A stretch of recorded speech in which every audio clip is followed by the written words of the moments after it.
Hola, ¿cómo están? Mi nombre es Audrey McGinn, soy una de las capacitadores de Proyecto Acceso. Vamos a estar empezando. Me dan como la pulgada si me escuchan. ¿Sí? ¿Me escuchan bien? Perfecto. Y gracias a ustedes por estar asistidos hoy. Y lamentamos ayer que todos no pudieron entrar en la capacitación. Um, Ah, sí, hoy creemos que va a ser mucho mejor. ¿Hay alguien aquí que estuvo presente también ayer? ¿No? Súper bien. Entonces voy a intentar hacer un esfuerzo tremendo en nada más decir exactamente lo que dije ayer, para que aprovechen de esto, ¿vale? Ok, una de las reglas hoy, no deben de mencionar, por favor, ni por chat ni nada, a las escuelas de procedencia, por favor. No queremos saber de cuál escuela vienen, ¿ok? Dos, vamos a hablar hoy de temas de juicio oral solamente.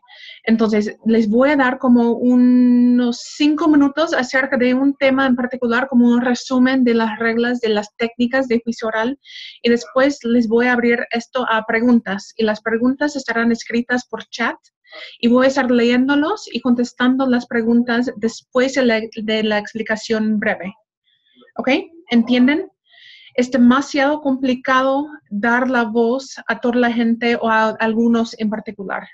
Perdón, todas las preguntas deberían de estar ahí escritas por chat. No deben de estar escribiendo preguntas durante como el resumen breve del tema, porque no puedo estar leyendo y explicando al mismo tiempo. Que guarden las preguntas y después lo escriben para que pueda yo contestar todos al mismo tiempo. ¿Ok? Vamos a subir las sesiones que estamos grabando, estoy grabando ahora, y la vamos a subir al dominio público en accesocapacitacion.com/concurso. Entonces pueden ir ahí, entonces hay que conducirse con respeto porque va a estar publicado a todo el mundo. ¿Ok? ¿Estamos de acuerdo? Y si no me entienden por mi español, hay que avisarme por chat, por favor. ¿Vale?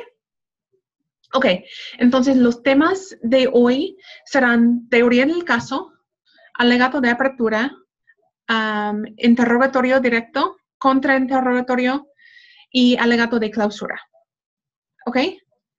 Entonces, ahora si no hay preguntas hasta ahora, y nada más hay que hacer las preguntas acerca del tema en particular. No vamos a contestar preguntas acerca del concurso como preguntas administrativas.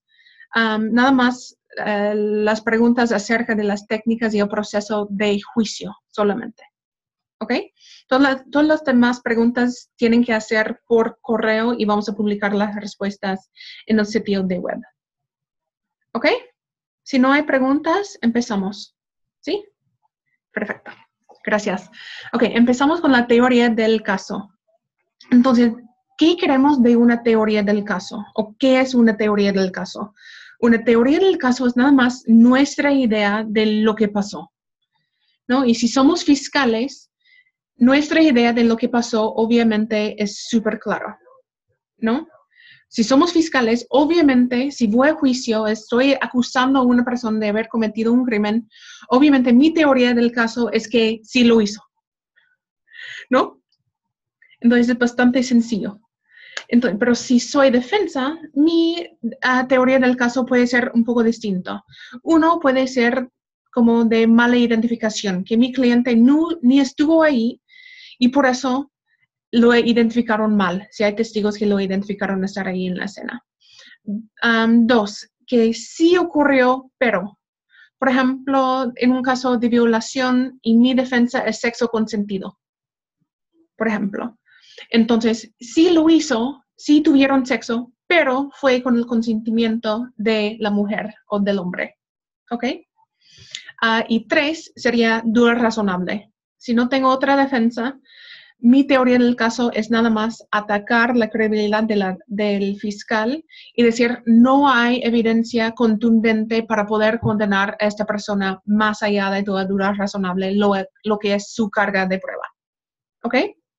Entonces, la teoría del caso es algo muy simple, algo muy coherente, de una oración explicando lo más general de lo que pienso que ocurrió aquí en este caso.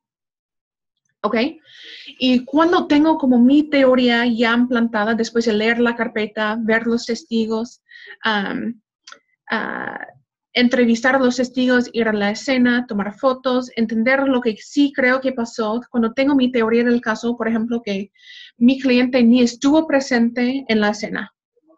¿Ok? Si eso es mi teoría, puedo empezar a pensar en los temas posibles del caso. Entonces, un tema es algo como un tema moral, algo al sentido común, como algo que capta la atención de los jueces. Por ejemplo, puede ser como una frase, algo sencillo, como hay dos lados de cada historia. ¿Ok?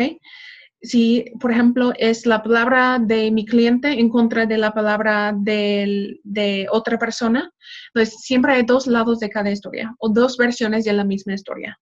Por ejemplo, algo como un tema que usando el sentido común para capturar la atención de los jueces y como, ok, ¿no? O, por ejemplo, en la vida todos nosotros cometemos errores. Eso puede ser un tema, porque capta la idea general del caso como el tema moral del caso sin meterme en los hechos en particular. ¿Ok? ¿Me explico la diferencia? Y es mejor no usar un tema que usar un tema malo, para que sepan. Entonces, si no se les ocurre algo creativo, algo bueno, entonces es mejor no usar un tema y nada más ir directamente con nuestra teoría del caso. ¿Ok? Entonces, para empezar con mi teoría del caso, siempre empiezo analizando todas las versiones de todos los testigos del caso, analizando si su versión coincide con la escena real del caso, si coincide con las otras versiones de otras personas, cuál es la credibilidad de mis testigos y cómo los voy a presentar en el juicio. A lo mejor lo que está diciendo el cliente no es creíble, entonces hay que hablar con él. Entonces, para desarrollar mi teoría del caso, tengo que tener un muy buen conocimiento de los hechos del caso y de todos los testigos que yo voy a presentar y que la contraparte va a presentar también. ¿Ok? Ahora, preguntas acerca de la teoría del caso.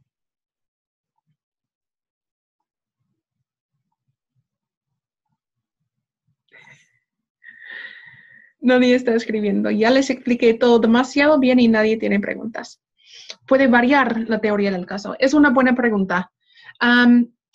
Como defensores, por ejemplo, si tenemos dos teorías del caso posibles, por ejemplo, si tengo una opción de mala identificación, eso quiere decir que estoy alegando que mi cliente no estuvo ahí, ¿ok? Y por otro lado, tengo, por ejemplo, defensa propia. Son dos teorías del caso que son totalmente distintos y no se conllevan. Uno estoy admitiendo que sí mi cliente estuvo ahí y en el otro estoy diciendo que no estuvo ahí. Por eso fue una mala identificación. Entonces, no puedo ir a juicio con dos teorías del caso totalmente distintos. ¿Ok? Se puede ir con una teoría o debe de ir a un caso ya sabiendo que vamos a alegar algo en particular, que no ocurrió el crimen, no ocurrió como dicen los testigos, o sí ocurrió como dicen los testigos, pero identificaron mal a mi cliente, por ejemplo. Y sí se puede variar muy poquito, pero no se puede cambiar a otra teoría totalmente distinta. ¿Ok? ¿Cuál es el momento oportuno para presentar la teoría del caso? Lo vamos a presentar en el alegato de apertura. ¿Ok? Es el primer momento que tenemos para hablar y persuadir a los jueces. ¿Ok? Y les voy a platicar un poco de esto cuando terminamos con la teoría del caso. Pero cuando llegamos al momento de empezar con el juicio, mi teoría del caso que he estado construyendo y pensando ya no es una teoría, ya es mi verdad. Entonces, en el juicio, cuando estoy en el juicio hablando con los jueces, nunca voy a decir la palabra teoría cuando estoy hablando de mi versión de los eventos. ¿Ok? Porque eso no es creíble. porque cuando llegamos a juicio ya es la verdad, ¿ok? Y no podemos convencer a los jueces usando la palabra teoría cuando estoy hablando de lo que pienso yo. Se puede usar la palabra teoría cuando está hablando de la teoría de la contraparte, porque eso pone en duda lo que están intentando alegar ellos, ¿ok? Como defensa, mi teoría del caso se puede centrar en lo que dice la víctima o fiscalía en vez de lo que dice mi defendido. Si nuestra teoría se centra en lo que dice la víctima o la fiscalía, porque estamos en juicio. Están admitiendo lo que dice la fiscalía. Se puede estar de acuerdo en mucho de lo que dice la fiscalía para no tener que combatir y argumentar y controvertir todos los hechos del caso. Eso es más creíble. Por ejemplo, que sí hubo sexo. Mi cliente dice y admite que sí tuvo sexo con esa mujer, pero fue con consentimiento, no como lo dice y no como lo relata la mujer, por ejemplo. ¿Ok? Para tomar la postura de la fiscalía es bastante peligroso como la defensa. ¿Podrías dar un ejemplo en la postura de la defensa? Un ejemplo de una teoría de la defensa es que identificaron mal a la persona que lo hizo. Sí ocurrió un robo, sí ocurrió un homicidio, pero no fue mi cliente que lo cometió. Esa es una teoría. ¿Ok? O, por ejemplo, si la teoría es que sí mi cliente pegó a su hermanito con un martillo, pero fue un accidente. ¿Ok? Eso es mi teoría. Que sí, admito que sí lo hizo, pero lo hizo por accidente. Y mi tema puede ser que en la vida todos nosotros cometemos errores. O se puede ocurrir un accidente en cualquier momento. No lo hizo intencionalmente. ¿Ok? Eso es un ejemplito. Un ejemplo de fiscal es que sí, esta persona sentado aquí cometió una violación y el homicidio. En la teoría. O el tema es que personas malas hacen cosas malas. Y esa persona sentada aquí es una persona mala. Y lo que hizo esa mujer no se puede perdonar. ¿Ok? Por ejemplo. Perdón.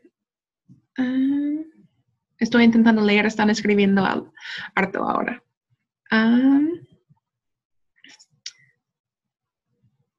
Sí, Carla también está en un pueblito y no se escucha súper bien su voz, pero está dando explicaciones por chat, entonces quiero que estén leyendo esto también.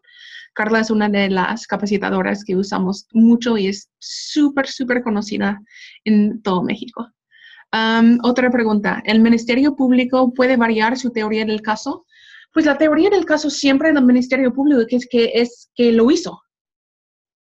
Entonces, ¿cómo puede variar eso? Si estamos en juicio, están pidiendo que condenen a esa persona, ¿cómo puede variar eso? Entonces, no.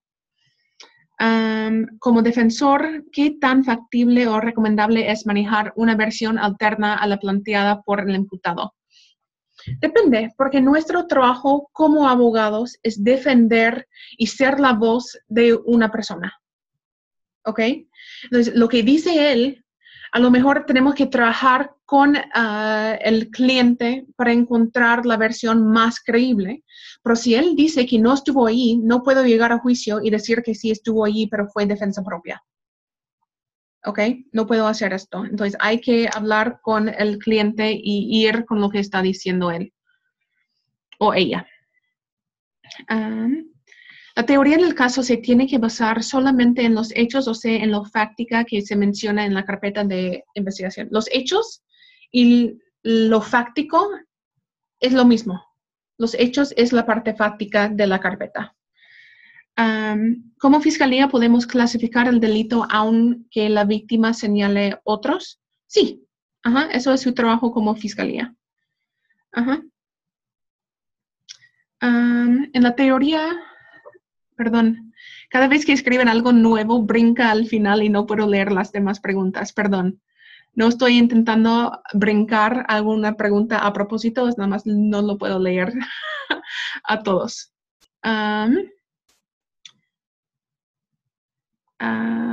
Ok, ¿cómo son las proposiciones fácticas? Son los hechos del caso. ¿no? Que apoyan nuestro argumento. Y vamos a hablar más de esto en toda la demás capacitación, todo el resto del seminario de hoy, pero ahora estamos hablando de la teoría del caso. Entonces, el resumen general de lo que creemos que pasó. Hemos escuchado sobre elaborar proposiciones fácticas de la teoría del caso. ¿Qué debemos entender por proposiciones fácticas? Son los hechos del caso, ¿ok? Y las explicaciones de los hechos que vamos a usar en la clausura, ¿no? Entonces, son nuestras conclusiones en base a los hechos, las proposiciones fácticas, la evidencia que proponemos durante todo el juicio. En la teoría del caso es necesario u obligatorio poner pruebas. No es una etapa de teoría del caso, es la metodología en cómo desarrollar lo que creemos que pasó. Eso se llama teoría del caso. Teoría del caso no es una etapa del juicio, ¿ok? No es una etapa del juicio. La primera etapa del juicio real es el alegato de apertura. Los jueces nunca van a preguntar dentro de una audiencia qué es tu teoría del caso. Eso no pasa. No es un proceso durante el juicio. Nada más es lo que pensamos y lo que usamos para desarrollar los alegatos y los interrogatorios. ¿Ok? Veo que Francisco Salgado levantó la mano, pero hay que poner las preguntas por el chat, por favor, porque no hay tiempo para dar la voz a todos. ¿Ok? Entonces, ¿entienden que la teoría del caso no es una etapa del juicio? ¿Sí? Ok, la primera etapa del juicio es el alegato de apertura. Entonces, nunca cuando estamos en juicio, en frente de los jueces, nunca vamos a decir las palabras teoría del caso, cuando estamos hablando de nuestro caso. ¿Ok? ¿Me entienden? ¿Sí? Ok. A ver. Mi teoría es argumentativa y no jurídica. Argumentativa no, debe de ser como una conclusión, el resumen general del caso. Por ejemplo, no lo hizo, es una teoría. No estuvo presente, eso es una teoría. ¿Ok? No debe de ser argumentativa. Eso lo guardamos para la clausura o los contrainterrogatorios. ¿Ok?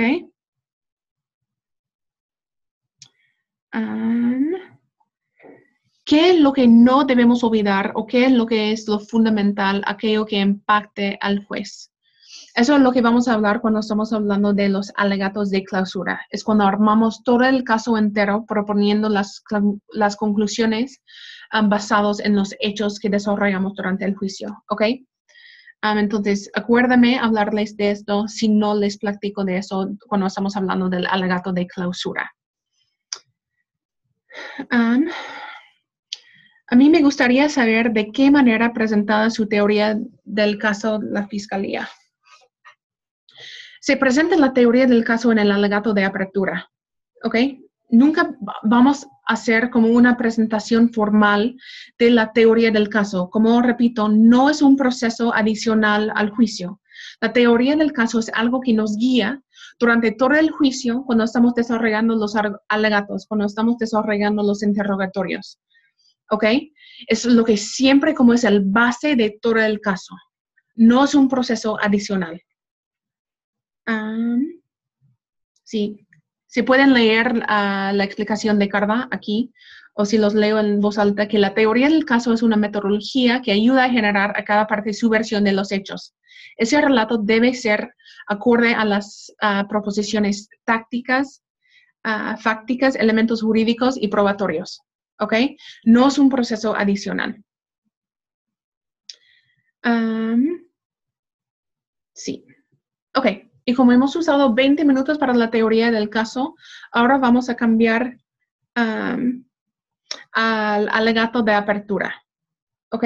Les voy a explicar, dar como un breve unos ejemplitos, porque sé que lo que quieren son ejemplos. Porque es difícil para ustedes, a lo mejor hay muchos de ustedes que nunca han visto un juicio oral. ¿Hay algunos de ustedes que nunca han visto un juicio? Entonces, entendemos que es súper difícil para ustedes entender cómo es sin ver un ejemplo. Entonces, les voy a dar algunos ejemplitos chiquitos, ¿ok? Para entender más o menos la idea de cómo son los conceptos de los alegatos y los interrogatorios, ¿ok? Y cómo en la teoría del caso deben de guardar las preguntas hasta el final del resumen, porque a lo mejor voy a estar contestando esas preguntas durante el resumen, ¿ok? ¿Sí? Ok. El alegato de apertura es nuestro primer momento de empezar a persuadir a los jueces, ¿ok? Y como estamos en el alegato de apertura, nunca hemos, o hasta este momento, como es el principio del juicio, no hemos presentado todavía nada de evidencia. Cero. Entonces, no podemos llegar a conclusiones acerca de esa evidencia porque no hemos presentado nada. La contraparte no ha presentado nada. Es nada más, es como un tráiler de una película, ¿no? Explicando más o menos lo que los jueces van a esperar ver durante el juicio y qué es lo que deben de esperar que va a presentar la contraparte. A lo mejor sí sabemos, o lo que voy a presentar yo, dándoles como una idea de cómo es mi idea del caso, ¿ok? No debe de ser argumentativo, porque ¿cómo podemos argumentar acerca de la evidencia sin haber presentado la evidencia? Es más como una historia, un cuento de la versión nuestra del caso. Debe de ser como un cuento en voz presente. Eso nos ayuda mucho. Lo podemos contar de la versión de un testigo, por ejemplo, del punto de vista de un testigo en particular, o de la víctima, si somos fiscales, ¿ok? O del imputado, si somos ellos, ¿ok? Entonces, debe de ser más como un cuento, no un argumento. Guardamos los argumentos para el alegato de clausura, ¿ok? No se puede argumentar, además se puede objetar durante el alegato de apertura si argumenta demasiado, ¿ok? No debemos hacer esto. Eso no quiere decir que no podemos ser persuasivos con los jueces. Podemos ser persuasivos con el uso de nuestro tono, nuestra postura, las palabras que estamos escogiendo durante el alegato. Por ejemplo, si usamos muchos adjetivos, adverbios, palabras muy persuasivos, eso ayuda a contar la historia. Como cada uno de nosotros tenemos un amigo quien es súper bueno para contar historias, ¿no? Algunos, como si algo pasa, siempre decimos, sí, este debe de contar la historia al grupo, porque es súper bueno para contar las historias. ¿Cuáles son las cosas que hace esa gente cuando cuentan historias o cuentos? ¿Qué es lo que hacen? Como cambian el tono de voz, tienen como un poco de anticipación, ¿no? Captan la atención de las personas con las palabras que usan, cambian el ritmo de las oraciones, ¿ok? No hablan en voz plano, no cambian el tono y volumen y el ritmo de la voz para contar la historia e intentar persuadir a los jueces contando la versión de los hechos nuestros, usando palabras persuasivas en una manera persuasiva. ¿Ok? Entonces, les voy a dar un ejemplito. Por ejemplo, y para que sepan, les voy a dar como un poco de fondo acerca de este caso. ¿Ok? Es un ejemplito de la fiscalía. Y ese es un alegato del fiscal y está contando la historia de una niña que supuestamente, según la fiscalía, fue abusada por su padre. ¿Ok? La hija tiene 5 años. Y fue abusada sexualmente por su padre, ¿ok? Y la víctima en este caso no reportó el abuso por casi 14 meses, ¿ok? Y el fiscal tiene que enfrentar en su alegato este hecho, porque tenemos que empezar a pensar en nuestra estrategia. ¿Cuáles son los hechos malos? Para mi caso, es qué es lo que debo de explicar desde el principio, desde el alegato de apertura, para darle a los jueces una buena idea de mi caso sin esconder nada. Porque el punto siempre es tener credibilidad en frente de los jueces. Porque si ni me creen y creen que estoy haciendo trampa, ¿no? En el juicio, no puedo ganar, porque no me van a creer, cuando les estoy intentando argumentar y cuando les estoy proponiendo mis conclusiones en el alegato de clausura. No me van a creer. Tengo que estructurar mi alegato de apertura como enfrentando a estos hechos malos, intentar explicar estos antes o explicarlos mejor que la contraparte. ¿Me explico? ¿Sí? Ok. Entonces, el ejemplito puede ir como así, por ejemplo. Sara es una niña de 5 años y ella vive en una casa al fondo de una calle.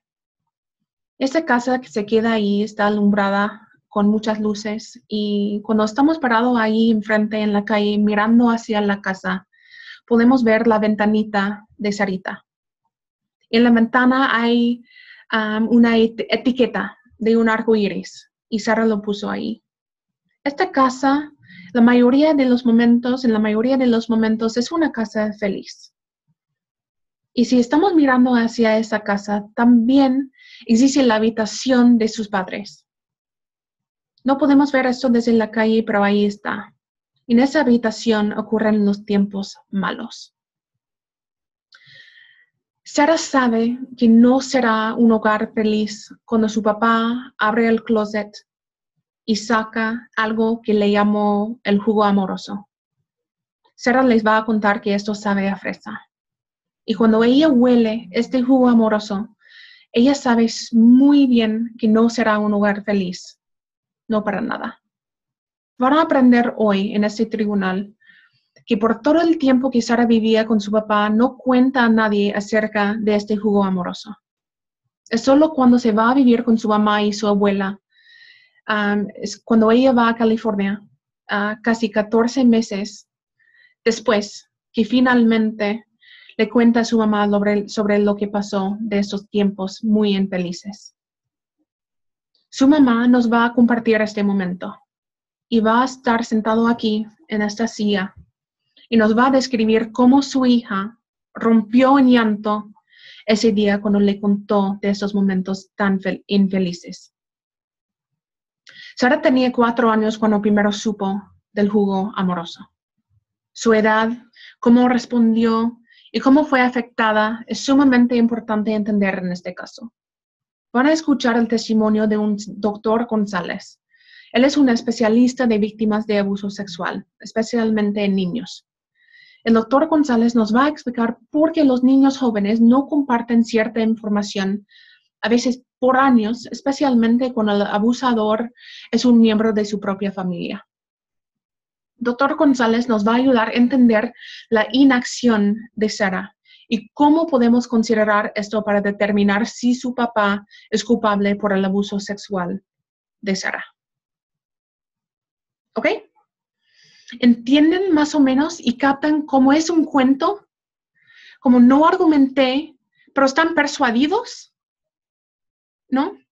No debe de ser algo demasiado dramático, pero debe de ser un cuento, una historia, una versión de los hechos, a lo mejor según la víctima. Pinté como la escena. Hay una casa ahí, humanicé a la víctima con el iris blanco o el arco iris ahí en la ventana. ¿Ok? Como Sara es una niña. Y el lugar siempre, en la mayoría de los momentos, sí es un lugar feliz. Pero a veces no. Y ahora entienden, uno, ¿qué es el delito? Abuso sexual de una niña. ¿Ok? ¿Por qué lo hizo? ¿O quién lo hizo? Su papá. ¿Cómo? Con algo que se llama un jugo amoroso que sabe de fresas. Entonces, no es demasiada información, pero es la información que necesitan para entender más o menos cómo es mi caso. Yo reconozco que sí hay una debilidad, ¿ok? Que la niña no reportó el supuesto crimen por 14 meses, lo que puede estar interpretado como algo súper malo, ¿no? Entonces, como fiscal, ya les estoy dando una explicación a los jueces que van a escuchar el testimonio de un doctor que les va a explicar más acerca de esto. ¿Ok? Entonces, ¿captan cómo es el cuento? Y a veces queremos meter como los argumentos o el estándar relevante al juez y recordarle si eso es muy relevante para mi caso. Por ejemplo, la carga de prueba más allá de toda duda razonable es una carga de prueba sumamente muy alta. Y como yo como defensora en la vida real lo uso mucho porque eso siempre está a mi favor. ¿Ok? En un alegato de apertura, si eso es muy útil para mí, puedo usar el estándar relevante en el alegato de apertura. ¿Ok? Y orienta al juez dejando el fundamento de los argumentos legales en el alegato de apertura. Entonces, les voy a dar un ejemplito ahora de la defensa y cómo usar el estándar relevante legal en un alegato de apertura. ¿Ok? Es el mismo ejemplo del mismo caso.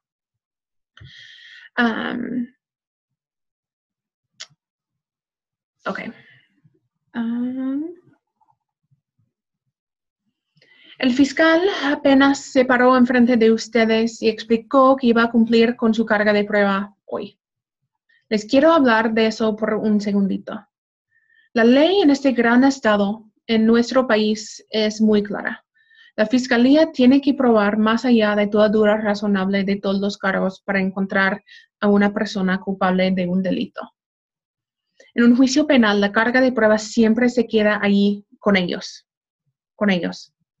Nunca vuelve a estar aquí en esta mesa en la defensa. La defensa no tiene que probar nada. La carga de prueba siempre se queda ahí con ellos. Y no existe ningún requisito legal para probar algo nosotros como la defensa. El gobierno, el fiscal, tiene que probar más ayuda de cualquier duda razonable que este pobre hombre sentado aquí, y pongo mis manos ahí en sus hombros, aquí cometió este crimen tan horrible. Es la carga más alta en nuestro sistema y sirve para proteger la sociedad de acusaciones injustas por los recursos sin límites del Estado. Solo les pedimos que use su sentido común cuando está pensando en este caso. Para cumplir con su carga, el fiscal tiene que explicar cómo esto pasó. Con una familia entera, vivía todos juntas por tantos meses y durante todo este tiempo de supuesto abuso, nunca, ni una vez, hubo una queja. Nadie sospechó que hubo un abuso. Ninguna persona llevó a esta niña al hospital. Nunca tenía heridas. La mamá nunca sospechó nada. Nadie llamó a la policía. Nadie le hizo un examen físico de Sara durante todo ese tiempo de supuesto abuso. Tiene que explicarles, el fiscal, más allá de toda duda razonable, por qué esa acusación solamente apareció después de que la mamá de Sara llevó a los niños a vivir en California, a otro estado. Y ella se fue a California a vivir con otro hombre, un hombre que conoció por internet en una sala de chat. ¿Ok? ¿Entienden ahora cómo mezclé el estándar legal para poner en duda las acusaciones de la fiscalía? ¿Ok? Y dándoles como una explicación alterna a por qué ella no reportó el crimen por tantos meses. ¿Sí? ¿Me explico? Ok. Carla, veo que ha estado contestando las preguntas. ¿Has estado contestando, Carla, todas las preguntas que han hecho hasta ahora, hasta este momento? Carla, ¿sí o no? ¿Sí? ¿Más o menos? Ok. A ver. A ver si subo. A ver. ¿Cómo defensa hacer cuestionamientos a la teoría del caso es viable? Sí, a la teoría del caso de la fiscalía, sí. Pero repetir su tema o su teoría del caso nunca es buena idea, porque estamos empatizando más la teoría de ellos, ¿no? Entonces, si ellos mencionan los 14 meses, es porque yo quiero mencionarlos también, ¿ok? Pero dando otra explicación a esto, ¿ok?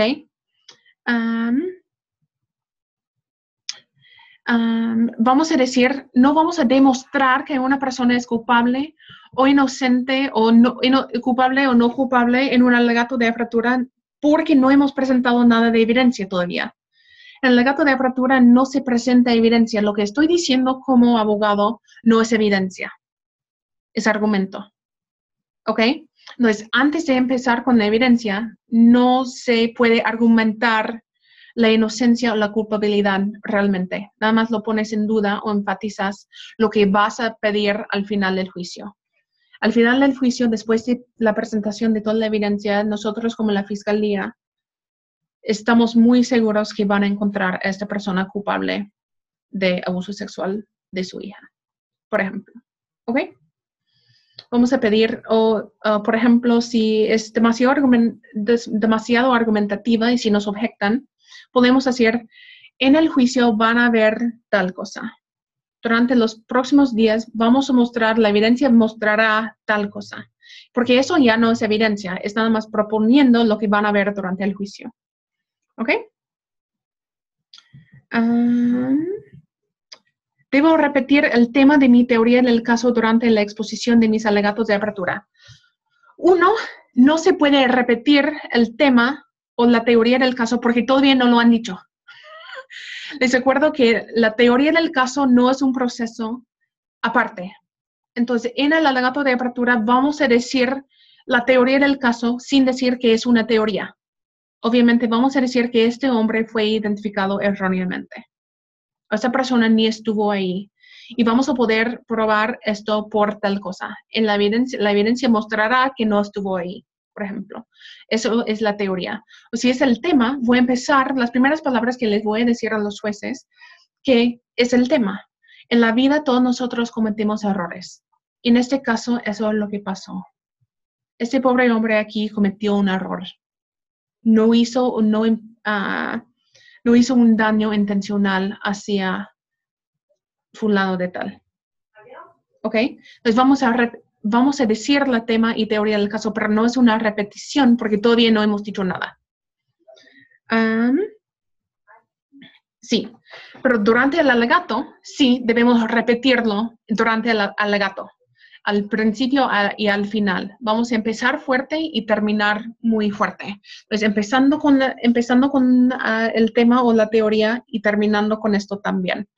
Y todo nuestro argumento y todo nuestro alegato está guiado por el alegato, por la teoría del caso que tenemos y por el tema.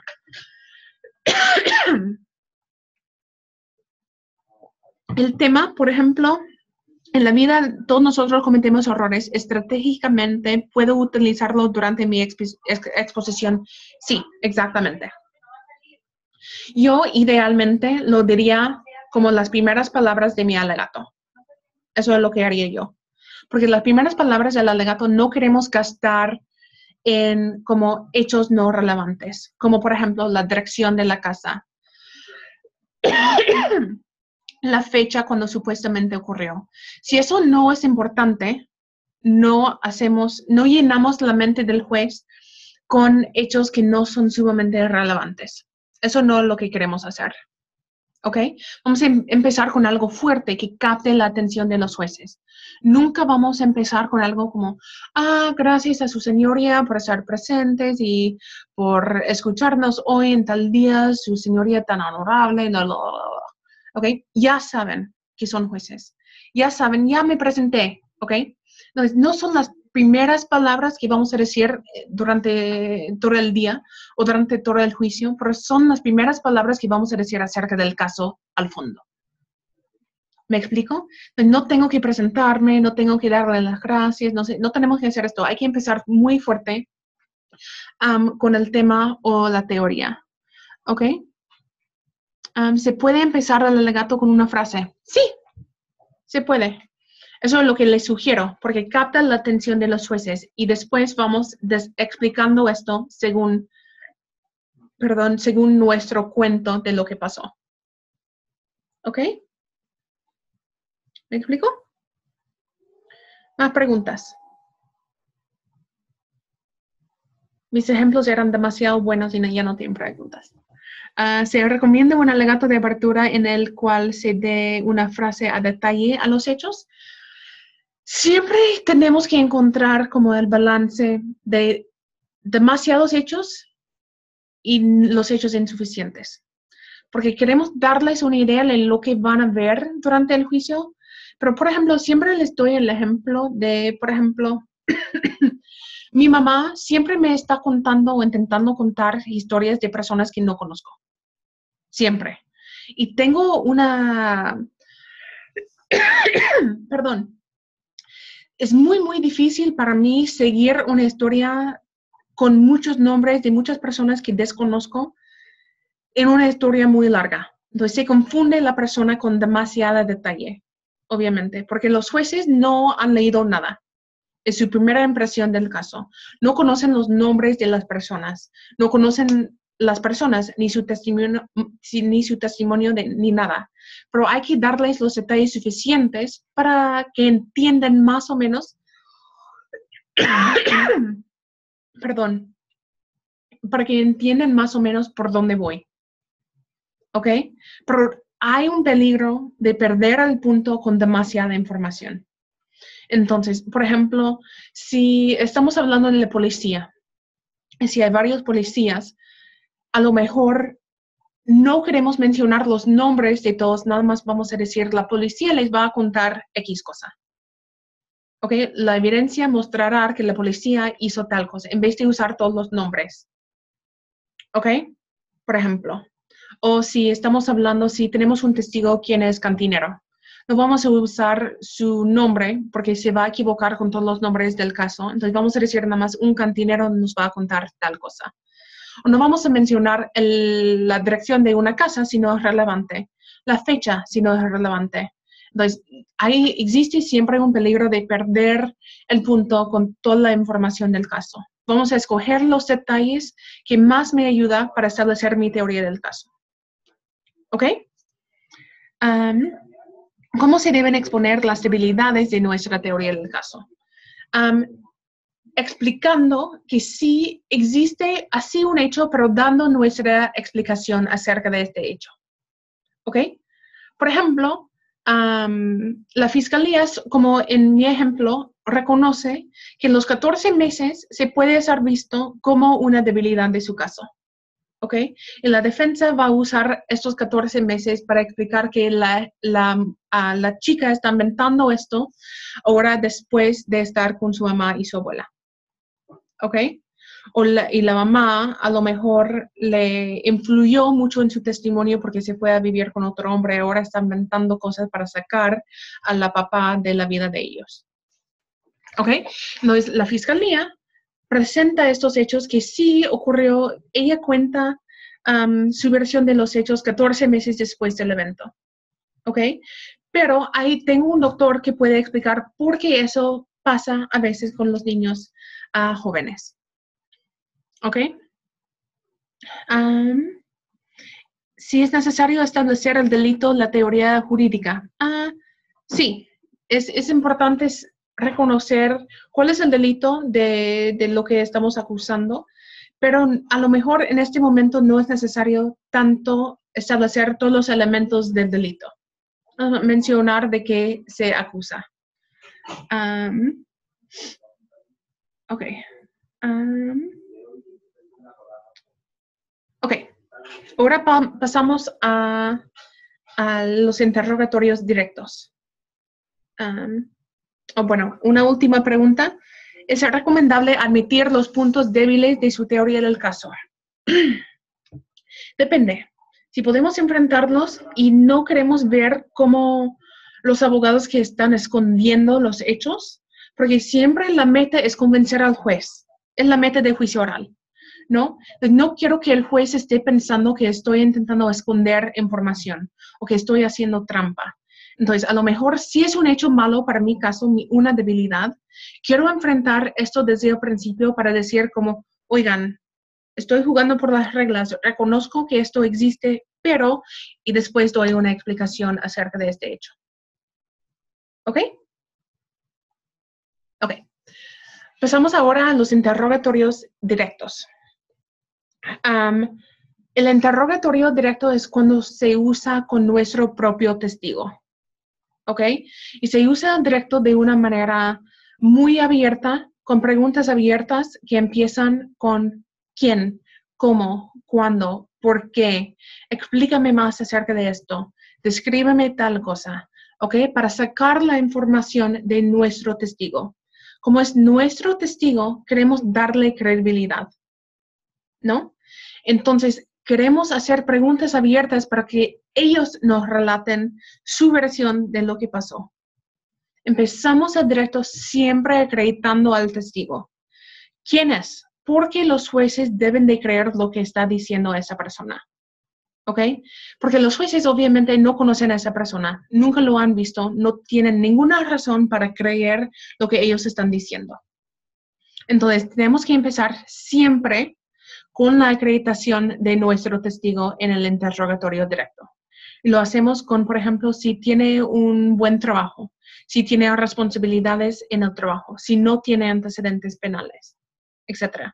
O si es policía, vamos a hablar de toda la experiencia que tiene esa policía investigando casos, de qué tipo de casos en particular, si ha recibido capacitaciones, por ejemplo. Vamos a usar todo eso para acreditar nuestro testigo antes de que relate la versión de los hechos del caso en particular. ¿Ok? Y si es perito, vamos a hablar de toda la experiencia que tiene, su CV, etcétera, para darle más credibilidad para llegar a su opinión profesional, su peritaje. ¿Ok? Y después de acreditar al testigo, pasamos al relato de los hechos. Podemos usar palabras de transición. Ahora quiero hablarles de tal fecha a tal hora. ¿Ok? ¿Me puedes contar dónde estuvo a las 2 de la tarde el 14 de febrero de 2012? Por ejemplo. Y hay muchas preguntas. En las capacitaciones hay muchos que me dicen, pues esa es una pregunta sugestiva, ¿no? Porque le estoy dando la fecha y la hora. Pero les digo ahora que no es una pregunta sugestiva, es una pregunta cerrada, porque estoy guiando a la persona a una hora y una fecha en particular. Pero no saben de qué quiero hablar de esta fecha. Por ejemplo, si le digo, quiero hablarle de tal fecha y tal hora, ¿dónde estuvo? ¿Cuál es la respuesta que estoy buscando? ¿Saben? Según mi pregunta. No, ¿cierto? ¿Saben cuál es la respuesta que estoy buscando exactamente? Por ejemplo, si estoy buscando la respuesta que estuvo en su casa, ¿saben esto desde mi pregunta? No. Entonces, no es una pregunta sugestiva. ¿Ok? ¿Dónde estuvo? Es una pregunta abierta, pero para ubicar al testigo en el tiempo es totalmente válido. Porque nuestro trabajo en los alegatos los interrogatorios directos es guiar el testigo en su testimonio. Organizar el testimonio para que sea entendible a los jueces. ¿Ok? Si no me da suficiente información acerca de un punto en particular, le puedo pedir más información ahí en este momento. Es mi trabajo como juez para guiar el testigo en su testimonio. ¿Ok? Eso es mi trabajo. Entonces, siempre les digo, si, por ejemplo, si yo, perdón, se me olvidó de lo que estaba diciendo. Hay algo en la ventana aquí. Les digo, sí. Si les digo que el enfoque de los jueces está en mí, cuando estoy haciendo mi interrogatorio directo, lo estoy haciendo mal. ¿Ok? Porque el enfoque debe de estar siempre en el testigo, en el directo. El testigo es la estrella del directo. ¿Ok? Porque él o ella está contestando lo que pasó según él o según ella. ¿Ok? Entonces, eso es lo que queremos del directo. El enfoque en el testigo, que el testigo nos relate todo lo que necesito, todos los hechos que necesito para construir y apoyar mi teoría del caso. ¿Ok? Y cuando estoy pensando en qué tipo de preguntas necesito, cuáles son los hechos que necesito sacar de este testigo, pienso en mi clausura. ¿Cuáles son los argumentos que quiero usar en la clausura? Por ejemplo, si quiero decir que esta persona es muy creíble y era muy fácil de ver lo que dice que vio, ¿cuáles son los hechos que necesito establecer durante el interrogatorio directo con ese testigo para apoyar esta conclusión? ¿Ok? Porque si los hechos no salen de la boca del testigo en el tribunal, no lo puede usar en la clausura. ¿Ok? Pues es muy, muy, muy importante saber con anticipación cuáles son los hechos que necesito de ese testigo en particular. Si puede ayudar la credibilidad de otro testigo, por ejemplo. ¿Ok? Eso es lo que quiero usar con este testigo. Entonces, nuestro trabajo como abogados es ayudar al testigo en organizar su testimonio y sacar los hechos que vamos a necesitar para el alegato de clausura. ¿Ok? ¿Sí? Ok, entonces, por ejemplo, hacemos un ejemplito y quiero un voluntario para ser mi testigo. ¿Sí? Ok. Rosina Ortega. Okay. Hola, ¿me escuchas? Sí. ¿Me escuchas? Ok, ahora te escuchamos a ti. Vamos a decir que eres un testigo ocular de un accidente automóvil. ¿Ok? Y eres una maestra de una escuela, por ejemplo. ¿Ok? Sí. Hola, ¿me puedes decir tu nombre completo, por favor? Sí, bien, Leticia Valenzuela Bojorquez. Gracias. ¿Cuántos años tiene? 22. ¿Y a qué se dedica? Soy maestra ¿En dónde? en la escuela primaria Luis Encinas. ¿En algún ramo de educación en particular? Maestra de español. Gracias. ¿Por cuánto tiempo lleva haciendo esto? 5 años. 5 años. Sí. Gracias. ¿Se acuerdan del día del 22 de mayo de 2014? Sí, sí me acuerdo. ¿Dónde estuvo a las 2 de la tarde? Iba saliendo de la escuela. Sí, porque a esa hora salimos y en esa hora estaba fuera de la escuela, en la entrada. ¿Dónde se ubica esa escuela? Está por Sinaloa, entre Hidalgo y Allende. Gracias. Y cuando sale de la escuela, ¿qué es lo que usted puede observar desde la salida de la escuela? Lo que puedo observar es de que lo que pasó, iba cruzando una... No, perdón. Antes de llegar a lo que pasó ese día, ¿qué es lo que se suele observar desde este punto de vista de la escuela? que hay mucho tráfico, había mucho tráfico, y mucho, tanto de autos como de personas. Entonces, desde la puerta, ¿usted está diciendo que se puede ver la calle? Sí. ¿Qué calle se ve desde la puerta? Se ve la Allende. ¿Cuánto espacio de la calle se puede ver desde la puerta? Que serán 3 metros, bueno, bastante. 3 metros de la calle. Uh-huh. Se puede ver como los demás cuadras de las calles de donde se cruza la gente. Sí. ¿Sí? ¿Cuáles son esas calles? Son la Hidalgo y son la Miguel Alemán. Ok. Y a las 2 de la tarde de ese día, ¿qué vio a las 2? A las 2 vi bueno, salí y luego pasó una señora y me llamó la atención porque traía un abrigo que me gusta el estilo. Entonces, al momento de cruzar la señora, se le cae la cartera. Entonces, veo rápido, creo que era su amigo, él se quedó atrás y le grita, le quiere tratar de gritar que es cuidado, pero ya es demasiado tarde, porque cuando ella iba cruzando, se ve un carro que sale con otro jugando carreras. Entonces, no se fija y nomás, ya lo que alcancé a ver es cómo se llegó. Le quiero parar en este momento. ¿Me puedes explicar cómo era la calle ese día? ¿Cómo? Si había mucho tráfico. ¿Qué tipo de tráfico veía? ¿Cuánta gente estuvo en la calle? ¿Si estuvo gente? Sí, sí había gente, que serían unas 50 personas alrededor de ambas eras y carros, me tocó ver que pasaban unos 10. Ok. ¿Y cuánta gente intentó cruzar la calle en ese momento? En ese momento, 3.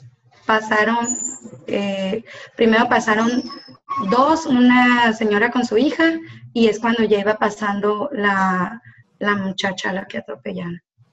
Ok. ¿Usted conocía esas personas que cruzaban la calle? No. No, ok. Pues vean más o menos, gracias, Rosina.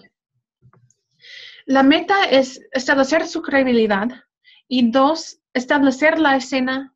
Quería más hechos, como los testigos se ponen nerviosos. ¿Estabas un poco nerviosa? ¿Sí? Sí.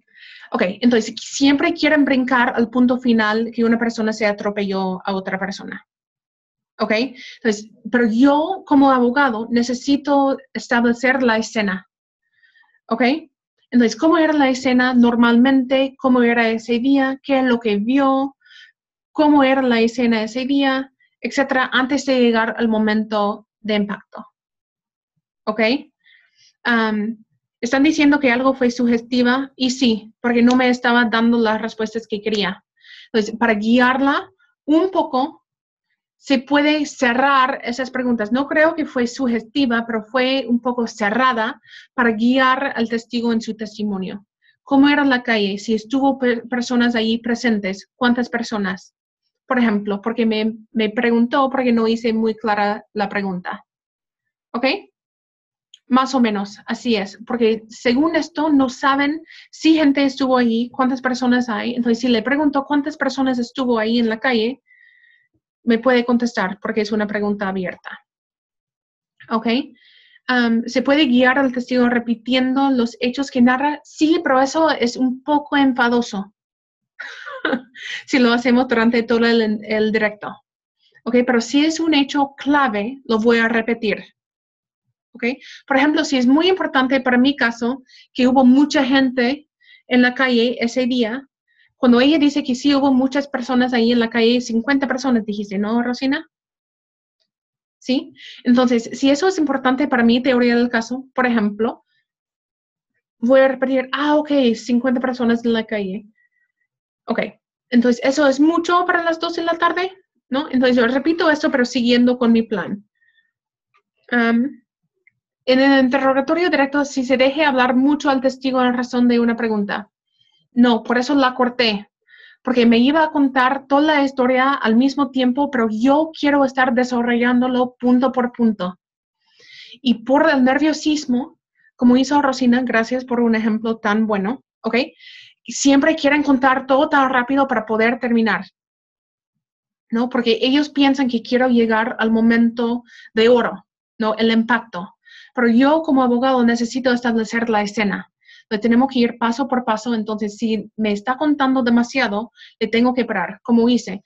Perdón, quiero platicar un poco más de X cosa y volvimos. ¿Ok? ¿Me explico? ¿Sí? Anahi, te veo confundida. ¿No me estoy explicando bien? Anahi, no estoy pronunciando bien su nombre. ¿No? ¿Entiende? ¿Sí? Ok.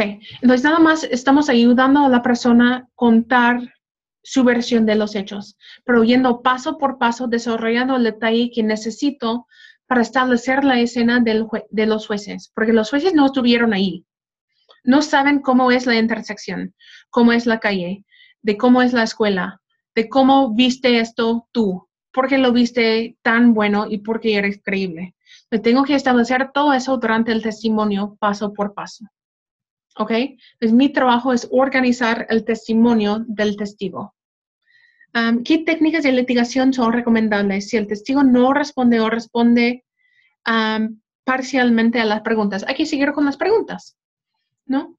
Si le pregunto cómo es la calle desde el punto de vista de la puerta, por eso le tuve que hacer si existe gente, cómo se ve la calle, me dijo 3 metros, lo que es una distancia súper corta.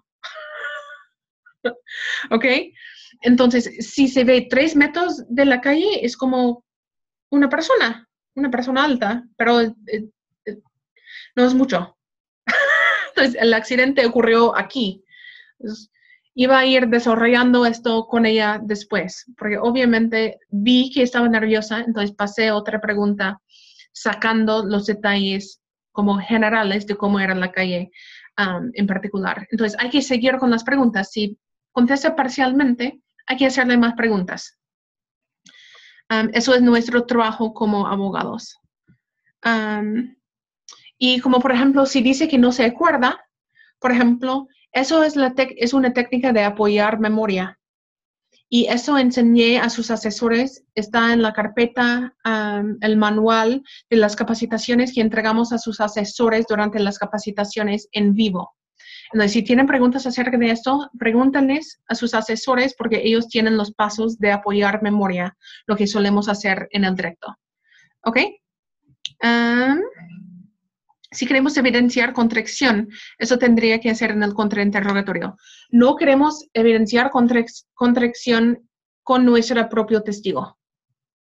¿Ok? Porque evidenciar contracción es una técnica muy fuerte. Eso es lo que se usa en los contrainterrogatorios. ¿Ok? Y platicamos, ustedes pueden platicar con los asesores acerca de esto porque también recibieron una súper buena capacitación por mí acerca de cómo evidenciar contradicción. ¿Ok? Y los pasos ahí están en el manual de la capacitación que recibieron ese día. ¿Ok?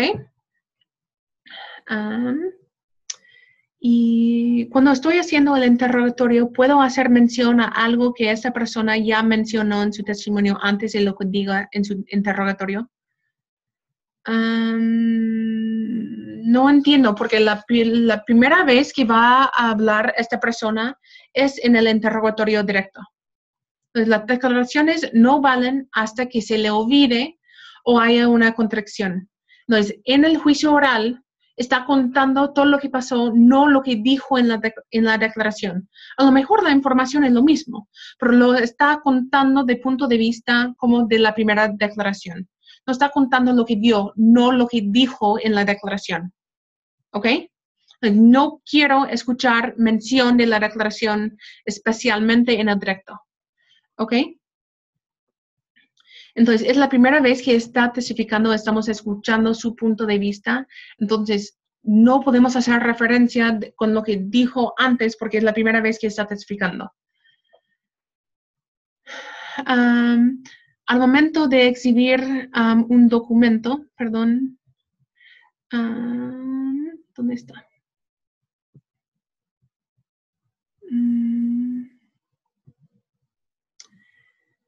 Un documento para incorporarlo, le pregunta si lo reconoce. Sí, y tienen todos esos pasos ahí sus asesores, entonces los asesores les puede capacitar acerca de esto, porque hoy lamentablemente no hay tiempo.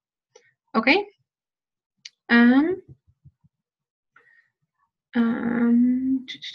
Si lo reconoce, no es una pregunta sugestiva, porque sí sabemos la respuesta de la pregunta. Cuando estamos preguntando esto, ¿usted reconoce ese documento? ¿Ustedes saben si quiero la respuesta de sí o no en particular? No, entonces no es una pregunta sugestiva. ¿Ok? Una pregunta sugestiva sugiere la respuesta dentro de la pregunta. ¿Ok? Por ejemplo, una pregunta abierta es ¿de qué color era el auto? La pregunta es cerrada un poco porque estoy guiando al testigo en quiero obviamente una respuesta del color del auto. ¿Ok? Pero no le estoy dando la respuesta, lo que es rojo. ¿Ok? Entonces, tienen una opción de contestar de cualquier color del mundo. No le estoy dando la respuesta. Una pregunta sugestiva es, ¿el color del auto era rojo, cierto? Eso es la pregunta sugestiva. Pero ¿de qué color era el auto? Es totalmente permitido. ¿Ok?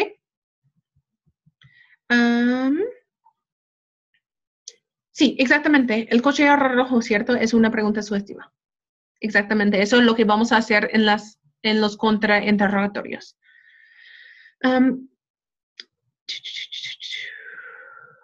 Los asesores sí tienen algunas preguntas o sugerencias por parte de la capacitación. Sí, y saben las técnicas. Está allí todo en el manual que les entregamos ese día. ¿Podemos hacer preguntas para obtener el objetivo de lo que queremos saber para cualquier caso? Obviamente. Las preguntas son para sacar la información que queremos para nuestro caso. Es el punto de juicio. ¿Ok? ¿Cómo debemos manejar o qué podemos hacer cuando estamos lidiando un testigo tímido que le cueste trabajar o dar su relato para no caer en preguntas sugestivas o cerradas? Obviamente, si es una persona tímida, es más difícil. ¿Ok? Por eso hay que trabajar con los testigos antes de que testifiquen. Vamos a darle las preguntas que les vamos a hacer. Como por ejemplo, te voy a preguntar acerca del auto, te voy a preguntar acerca de la calle. Si te pregunto esto, ¿qué me contestará? Yo, como abogado, es falta de ética darle la respuesta. No puedo darle la respuesta, pero es totalmente válido decirle lo que le voy a preguntar. Y yo, como abogado, también le voy a preparar lo que le van a preguntar en el contrainterrogatorio. En el contra te van a atacar por este punto. Por ejemplo, si tiene antecedentes, si tiene un mal trabajo, si tiene antecedentes de haber mentido. Te van a atacar por tu perjuicio. Por ejemplo, si es la mamá del imputado. ¿Ok? Sé que van a atacar a la mamá por el motivo de mentir por su propio hijo. ¿Ok? Entonces, ¿cómo me va a responder o cómo vas a responder a la contraparte cuando hacen ese tipo de preguntas? Eso es parte de la preparación del juicio. Entonces, si es tímido, a lo mejor, por eso hacemos las preguntas de la acreditación del testigo al principio, porque son las preguntas sencillas, porque son de ellos mismos. ¿Qué edad tiene? ¿Qué es su ocupación? ¿Dónde trabaja? ¿Por cuánto tiempo ha trabajado ahí? Son las preguntas sencillas acerca de ellos mismos para estar un poco más cómoda, ahí sentado ahí en el tribunal contestando las preguntas. ¿Ok? ¿Es permitido preguntar al testigo el color del auto era negro o rojo? Yo no preguntaría esto. ¿Ok? Hacemos las preguntas abiertas, uno, porque las preguntas sugestivas no están permitidas y nos pueden objetar. ¿Ok? Las preguntas sugestivas son objetables en el interrogatorio directo. Pero dos, no hacemos las preguntas sugestivas porque quita credibilidad de nuestro testigo. Si le tengo que dar todas las respuestas a las preguntas, no está testificando él, estoy testificando yo. Entonces, quita credibilidad de la persona. Entonces, es mala idea. Le quiero dar todo el espacio para contestar como quiera porque le da credibilidad a su relato. ¿Ok? Sí. ¿Ok? ¿Me explico? Y ahora vamos a los contrainterrogatorios. ¿Ok? El contrainterrogatorio es mucho más divertido. Porque nosotros se trata de mantener control del testigo. Es mucho más divertido. Porque yo como Audrey McGinn, como abogada defensora en San Diego, California, yo siempre me gusta mantener control. No me gusta dar control al testigo porque me puede arruinar. ¿Ok? No me gusta dar control a las demás gentes. Sé que es mi problema como personal. ¿Ok? Que me encanta el control. Pero el propósito del contra es siempre mantener control de testigo. Uno, por preguntas sugestivas. ¿Se puede hacer preguntas abiertas en el contra? Sí se puede, pero es mala idea porque perdemos control, damos la voz al testigo y les da una oportunidad de explicar, de contestar como quiera. Eso es lo que quiero evadir en el contra. El contra es mi momento para contar la versión de esa persona, para enfatizar las debilidades de su testimonio, enfatizar los hechos malos para mi caso, enfatizar los hechos malos para el caso de la contraparte y atacar la credibilidad del testigo, desacreditarlo. Como no es mi testigo, a lo mejor en la mayoría de los casos, los testigos de la contraparte no quiero que los jueces crean a este testigo. ¿Ok? Entonces lo voy a atacar de cualquier manera posible. ¿Ok? Usando los hechos, no conclusiones. ¿Ok? Y de una manera amable. No solamente porque es el contra y es un testigo hostil, Obviamente es hostil si es un testigo de la contraparte, no porque está mal educado, ¿ok? Es un testigo hostil si es de la contraparte, automáticamente. Por eso está permitido hacer preguntas sugestivas en el contra, ¿ok? Porque suponen ya desde el principio que es un testigo hostil, ¿ok? Pero yo, como abogada, siempre quiero ser la persona más amable de todo el mundo, ¿ok? Porque enfrente de los jueces quiero parecer muy profesional, muy razonable, intentando sacar la información de una manera respetuosa. Si el testigo se comporta mal, no es mi problema, ¿ok? Yo siempre me comporto bien con el testigo y le hace ver mal al testigo cuando ellos se comportan mal. Igual a mí si me comporta mal con el testigo, ¿ok? Pues hay que sacar los hechos del testigo que puedo usar para apoyar mis conclusiones de la clausura. ¿Me explico? Entonces, para entender la diferencia de un hecho y una conclusión es sumamente importante. ¿Ok? Entonces, la conclusión, por ejemplo, ¿quiénes dicen de ustedes es que estoy parada en un cuarto bien ilumbrado? ¿Quiénes dicen que sí? ¿Quiénes dicen que no? Porque es opinión, es una conclusión, ¿ok? Bien ilumbrado es una conclusión, ¿ok? O por ejemplo, si digo que estoy parada muy cerca o estoy sentada muy cerca de mi diploma, aquí. ¿Quiénes dicen que sí? ¿Quiénes dicen que no? Se puede decir cualquier cosa porque es mi opinión. La palabra cerca es una conclusión. La palabra muy es una conclusión. La palabra mucho es una conclusión. Oscuro, lejos, cerca, amable. Si el testigo no ha usado esa palabra específicamente en el pasado, es nuestra conclusión y no lo puedo hacer en el contra porque es peligroso. Porque a lo mejor el testigo no va a estar de acuerdo con mi conclusión porque es testigo de la contraparte. Si es importante para mí establecer que estoy parada o sentada muy lejos de mi diploma, si eso es importante para mí, a lo mejor el testigo no va a estar de acuerdo con esa conclusión. Entonces, ¿cuál sería el hecho que el testigo no puede negar? Que podemos usar para apoyar nuestra conclusión que estoy lejos del diploma. ¿Ok? ¿Cuál es el hecho? La distancia exacta es el hecho. Y yo no puedo discutir con el hecho, yo puedo sí discutir con una conclusión. ¿Entienden la diferencia? Entonces, si estoy intentando decir que fue una identificación errónea y lo identificó mal porque la calle estuvo tan oscuro y no tenía la posibilidad de ver lo que dice que vio. Si digo oscura, si el testigo no ha dicho que la calle era oscura en el pasado, eso es una pregunta peligrosa porque a lo mejor va a decir, no, estaba bien alumbrado, por eso vi claramente la cara de tu cliente. ¿Qué es el hecho? Que no hay luces en esta calle, que ocurrió a las 11 de la noche. Esa noche no hubo luna, ¿ok? Que, por ejemplo, estuvo a una distancia de 200 metros, etc. Usando los hechos para apoyar mi conclusión que no tuvo una buena oportunidad de ver lo que supuestamente vio. ¿Me explico? Entonces, los hechos son las únicas cosas que podemos preguntar en el contra, porque no se puede discutir con los hechos. Se puede discutir con las conclusiones. Hay que tener mucho cuidado entre hechos y conclusiones. ¿Ok? Vi una pregunta sobre si se puede objetar en el contra de preguntas sugestivas. No. No, es el contra. Solamente se hace preguntas sugestivas. ¿Ok? Ejemplos de preguntas confusas o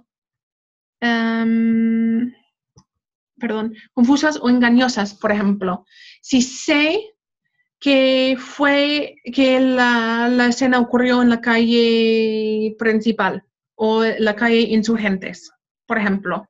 Y si le digo que a la persona, Y ese día los eventos ocurrieron en la calle 12, ¿cierto? Si sé que no es cierto, es una palabra o es una pregunta engañosa, porque sé que no es cierto, estoy intentando engañar a la persona. Eso no está permitido. 2, me hace ver mal a mí, porque se ve que estoy mintiendo. Eso no es lo que queremos, ¿ok? ¿Estamos de acuerdo? Y preguntas confusas también me hace ver mal a mí, ¿ok?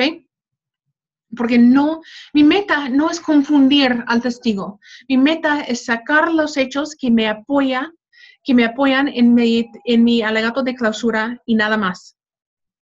¿Ok? No necesito engañar a la persona porque voy a usar los hechos del caso para desacreditar al testigo.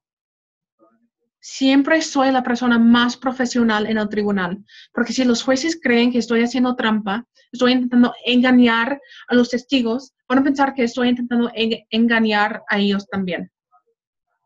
¿Ok? ¿Habrá reinterrogatorio? No, en el concurso no. Ejemplos de preguntas confusas, por ejemplo.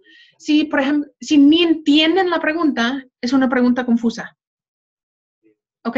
Y si es mi testigo, y si la contraparte está contrainterrogando a mi testigo, voy a objetar si ni entiendo esa pregunta yo. ¿Ok? Porque mi meta es proteger a mi testigo. Entonces, si la pregunta es confusa, no quiero que conteste porque no quiero que conteste mal porque no entendió la pregunta. Entonces, objeto, pregunta confusa. Y el juez a lo mejor va a preguntar si entendió la pregunta del testigo. Y si dice que no, la contraparte va a tener que reformular. ¿Ok?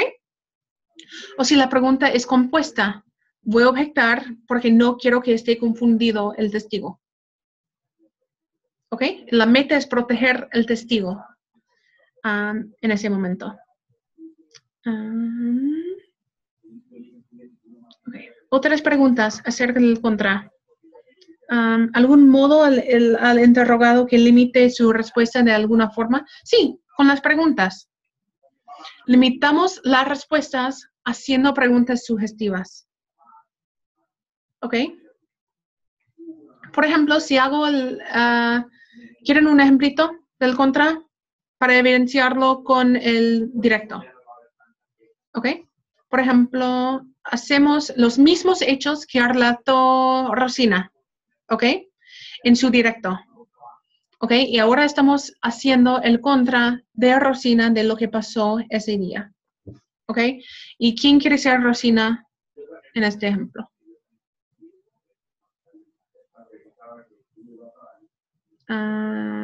¿Qué piensan? Silvia, ¿puede ser mi testigo? Okay. ¿Sí? ¿Quieres o no quieres? Sí, Sí, ok, gracias. Okay. Buenas tardes. Le quiero hacer algunas preguntas acerca de su trabajo. Usted apenas testificó que trabaja en una escuela, ¿cierto? Cierto. Y cuando sale de esa escuela se puede ver la calle. Así es. Y en esa calle, desde la puerta, desde la salida de la escuela, se puede ver 9 metros de la calle. ¿Eso es lo que usted dijo? Sí. Sí. Sí, se puede ver 9 metros desde la puerta de la escuela. Sí. ¿Cierto? Cierto. Y ahora brincamos al día de los hechos, el 22 de mayo de 2013, a las 2 de la tarde. ¿Ok? ¿Usted se acuerda de ese día? Sí. Ese día estuvo parado ahí saliendo de su trabajo a las 2 de la tarde. Uh-huh. Sí, Sí. afuera de la escuela. Correcto. Parada allí inmediatamente después de la puerta de la escuela a la salida. Sí. Y desde la salida solamente pudo ver 9 metros de la calle. Sí, solo pude ver 9 metros. Y ese día ocurrió un accidente. Así es. Y ese accidente ocurrió 20 metros de donde usted estuvo parada. ¿20 metros? 20 metros. Sí. ¿Vean? Estableciendo con los hechos, con lo que dijo en el directo, que ocurrió que se podía ver 9 metros de la calle, pero ocurrió 20 metros de donde estuvo parada. Entonces, era imposible ver lo que dice que supuestamente vio. No voy a hacer la próxima pregunta. Lo que sería, entonces, lo que usted dice ahora es una mentira.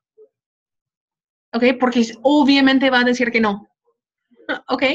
Con esto saqué los hechos que necesito para usar en mi alegato de clausura. ¿Ok? Y para llegar a la conclusión que obviamente esta mujer no vio lo que supuestamente dice que vio. ¿Ok? Porque dice que nada más puede ver 9 metros ahí y el accidente ocurrió 20 metros de donde estuvo parada. ¿Ok? Con preguntas muy sugestivas, nada más usando los hechos del caso, reempatizando los hechos malos para su testimonio. ¿Ok?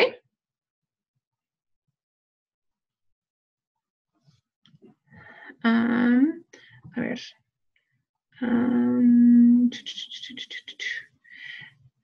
Pues sí puede ser. Usted iba caminando en la calle de Morelos con su primo. Él traía pues una chamarra roja cuando escucharon a una persona gritar. ¿Es así? Es súper compuesta. ¿No? Entonces, pero sí son las preguntas que hay que hacer, pero separadas. ¿Ok? Un hecho por pregunta. ¿Ok? Entonces vamos, como nos quedan 9 minutos, solamente sé que ha ido demasiado rápido porque es tan interesante la plática. ¿Cierto? Sí, ok, gracias. Bueno, ahora hablando del alegato de clausura. La clausura es lo mejor, porque ahora podemos armar absolutamente todo, porque vamos a conectar los hechos que establecimos durante todo el juicio con las conclusiones que hemos guardado durante todo el juicio y los mezclamos en el alegato de clausura. ¿Ok? Es el momento de contestar todas las dudas de los jueces, explicar por qué presentamos esos hechos y por qué son relevantes en este caso en particular. ¿Ok? Conectar como los puntos finos que andábamos desarrollando durante todo el juicio. Entonces, es sumamente importante no solamente decir los hechos, ni solamente decir la conclusión. ¿Ok? Hay que conectar los dos. Y la mejor manera es primero decir la conclusión y después basado en los hechos. Entonces, si nuestra conclusión que esta persona está mintiendo, ¿ok? Decimos que esta persona está mintiendo y sabemos que está mintiendo porque 1, 2, 3, 4, 5, 6. ¿Ok? Y después hacemos un listado de los hechos que desarrollamos durante todo el juicio, que todos que apoyan mi conclusión que esta persona está mintiendo. ¿Ok? ¿Me explico? Entonces, es el momento de armar absolutamente todo.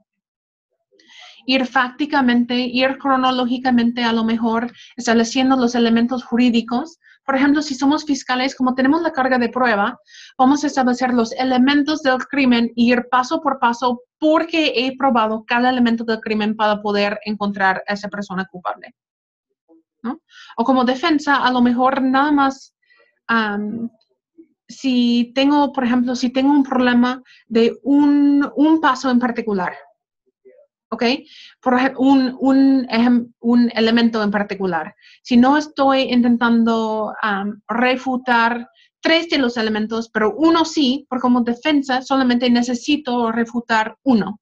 Es mejor si no puedo refutar, o si puedo refutar todos, pero me hace más creíble si eso es lo que pasó y no puedo refutar los 3. Si yo reconozco perdón, si me está saliendo la voz. Si reconozco que no puedo, obviamente no tengo argumentos acerca de los primeros 3, pero la última sí. Entonces, si no comprueban el cuarto elemento, todavía ganó. ¿Ok? Hay que encontrarlo no culpable. Usar la carga de prueba en contra del fiscal. Usar más allá de duda razonable. Entonces, cada defensor aquí en Estados Unidos tiene como su metodología de cómo explicar esta carga de prueba. ¿ok? Le puede ser útil decir que si piensan que sí es posible la versión de mi cliente, tienen que encontrarlo no culpable, ¿ok? Si piensan que es posible que ocurrió según la mujer, la supuesta víctima, nunca voy a decir víctima, pero como no tengo nombres, como estoy hablando de un caso hipotético, ¿ok? Si creen que es posible lo que dice la mujer, pero también es posible lo que dice el hombre, hay que encontrar a esta persona no culpable porque eso es una duda razonable, ¿ok? Por ejemplo, para explicar la carga de prueba, ¿ok?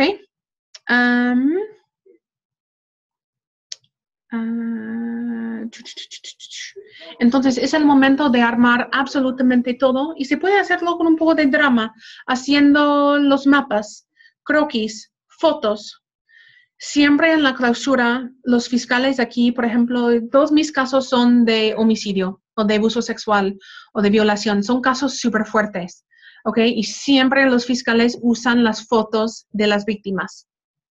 Lo que a mí es súper enfadoso, ¿ok? Porque es tan poderoso. Porque obviamente si tengo una persona muerta, mi argumento no es que la persona no está muerta, ¿ok? No puedo controvertir eso. Existe una persona muerta, alguien lo mató porque fue disparada, ¿ok? Si no creo que no era no se suicidó, creo alguien lo mató, pero no fue mi cliente, a lo mejor es mi argumento. Entonces, en el alegato de clausura ni dicen nada, nada más muestran las fotos en un PowerPoint de la víctima, ¿no? Usando la emoción del caso para enfatizar a los jueces que sí existe una persona muerta aquí, alguien la mató de una manera muy cruel y fue esa persona que lo hizo. ¿Ok? Entonces están usando la emoción del caso para poder ganar y no tanto los hechos. ¿Ok? Entonces, eso es lo que a mí me enfada como defensa porque es súper útil. ¿Ok? Y funciona. ¿Ok? Entonces, si son fiscales, usan todo a su favor para poder ganar. Eso es lo que hace para mejor convencer a los jueces. Usar un tema moral, tanto como fáctica, tanto como jurídico. ¿Ok? Y como defensa, usamos la carga de prueba a nuestro favor porque es una carga súper alta. ¿Ok? Entonces, si existe cualquier duda razonable, no como una duda como los extraterrestres vinieron y mataron a esta persona. Obviamente eso no es súper razonable. ¿Ok? Pero sí es razonable pensar que otra persona lo hizo porque otra persona tuvo un motivo para poder matarlo y tenía una oportunidad de matarlo. Eso es razonable. Entonces, si creen que esto es posible, no pueden condenar a esta persona. ¿Ok? ¿Me explico? Pues hay que usar todo a su favor de una manera organizada, contestando todas las preguntas de los jueces es la última oportunidad que tenemos para persuadir a los jueces que debemos ganar. Y siempre terminamos con la petición de lo que queremos. Por ejemplo, le pedimos que encuentren a esa persona culpable o no culpable. Y cuidado como defensa en decir que esa persona es inocente, porque no tenemos que probar la inocencia de la persona. Nada más tenemos que dar la inferencia que hay que encontrarlo no culpable. No hay evidencia para encontrarlo no culpable. ¿Me explico? ¿Entienden la diferencia? Porque puede ser inocente, pero nunca van a dictar un fallo de inocencia. ¿Es culpable o no culpable? ¿Ok? Cuidado en tener o en presentar tu argumento como algo que no tienes que probar. Nada más tienes que sugerir que no hay evidencia para encontrarlo culpable. Por eso pedimos una resolución de no culpable a favor del acusado, por ejemplo. ¿Ok? Como defensa, es recomendable en el alegato de clausura admitir que algunas de las proposiciones de la fiscalía son ciertas. Sí. Sí. Ajá. Sí, por ejemplo, si estamos de acuerdo que sí las personas tuvieron sexo. Si estamos de acuerdo que el sexo ocurrió en tal día, que ocurrió así, pero no estamos de acuerdo que no hubo consentimiento o que lo hizo forzadamente a la mujer. ¿Ok? Decir, si esas cosas no son controvertibles, si no tenemos la evidencia para refutar algunas cosas, no podemos estar argumentando cosas que no podemos ganar porque perdimos credibilidad acerca de esto. ¿Ok? Si quieren usar medios audiovisuales, pueden utilizar imágenes que representan situaciones, víctima mapas, sí, ajá. Eso tiene que ver en el mundo real, sí. En el concurso tienen que hacer esa pregunta por correo electrónico, porque ya no están hablando de las técnicas de juicio oral, están hablando del concurso específicamente. Entonces hay que hacer esa pregunta por correo para contestar a todos, ¿ok? Para los alegatos de cierre, ¿hasta dónde el discurso debe ser afectivo? Es según tu estrategia y tienen que practicar entre ustedes. Y yo les sugiero practicar con personas que desconocen el caso para preguntarles en qué parte les perdí, si me expliqué bien acerca de esta parte. Y te pueden decir que, oye, no entendí este argumento. ¿Por qué argumentaron esto? O brincaron de esta parte a esta parte sin hacerme la conexión entre ellos, por ejemplo. ¿Ok? O sea, hay que practicar mucho. Es la meta. Y como para terminar, porque nos faltan nada más un par de minutos, les voy a aconsejar, y la parte más triste de todo este concurso es que todos no pueden ganar. ¿Ok? Lamentablemente. Pero todos ustedes, cada uno de ustedes, sin duda, pueden mejorar sus técnicas de litigación. Eso es la meta del concurso, que se practiquen entre ustedes cómo ser mejores abogados. ¿Ok? Y que practiquen, que se divierten entre ustedes siendo los testigos. Es divertido ser un testigo, ¿no? Entonces, mi sugerencia es ser el testigo. Si están practicando cómo será el contrainterrogatorio de un testigo, si eres el testigo, que te pongas como el peor testigo del mundo, el testigo más difícil de todo el mundo, porque eso solamente ayuda a tu compañero. ¿Ok? Porque obviamente en el concurso no será tan difícil, porque le hace ver mal al testigo. ¿Ok? Porque ustedes son los testigos. No se van a comportar mal y súper hostil como en la vida real. Pero si están totalmente preparados para el testigo más hostil, les sirve y van a estar más preparados porque le va a salir más fácil ahí en el concurso. ¿Ok? Por ejemplo, o si están haciendo el directo, que se comportan como un testigo nervioso, a ver cómo se puede practicar las técnicas del interrogatorio directo entre ustedes, ¿vale? Especialmente el alegato de apertura, eso es el momento de practicar con personas que no conocen el caso, como jueces que no conocen el caso, a ver, como ustedes han estudiado la carpeta, ya, imagino. ¿Cierto? Pues conocen súper bien el caso ya, entonces es muy difícil separar nosotros del caso para captar si el alegato de apertura tendría sentido si no conocemos la carpeta de investigación. ¿Ok? Pues hay que practicar con personas que no conocen el caso. Eso es mejor con sus mamás, sus hermanos, los abuelos, tíos, tías, otras personas de la escuela de la facultad que no están en la competencia.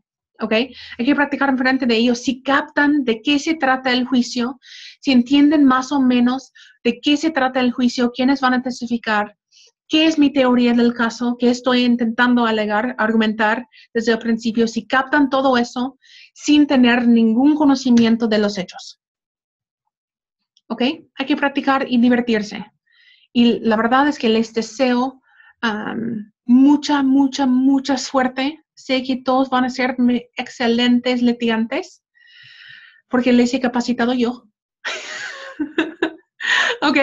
Van a estar súper bien, pero que practiquen y que trabajen mucho y hacer un esfuerzo tremendo para ser mejores litigantes y mejores abogados en el futuro.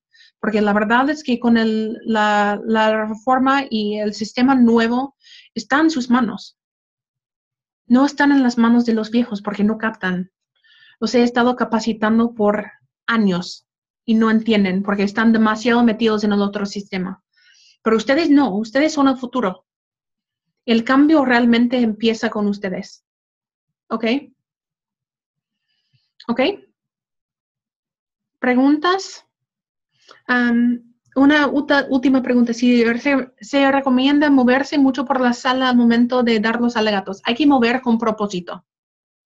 ¿Ok? No hay que mover nada más para mover. Movemos con propósito, porque no queremos estar enfocados en por qué estás moviendo tanto y no en las palabras que estás utilizando. Movemos con propósito si cambiamos de tema, si queremos enfatizar algo específicamente. Por ejemplo, yo no sé si han dado cuenta porque mis manos normalmente están abajo aquí y no las vean. ¿Ok? Pero estoy hablando todo el tiempo con mis manos para enfatizar los puntos que quiero enfatizar. O si no, estoy intentando hacer como, no sé qué pasa con esto. Uso las manos para poner, sí, eso sí, a lo mejor está en duda. ¿Ok? Usando esto para que sea más relevante y entendible tus alegatos. ¿Ok? Mucha suerte de nuevo. Y si tienen preguntas acerca del concurso, al fondo hay que escribirnos y vamos a contestar las preguntas en el sitio de web. ¿Ok? Gracias por toda su atención. Espero que les haya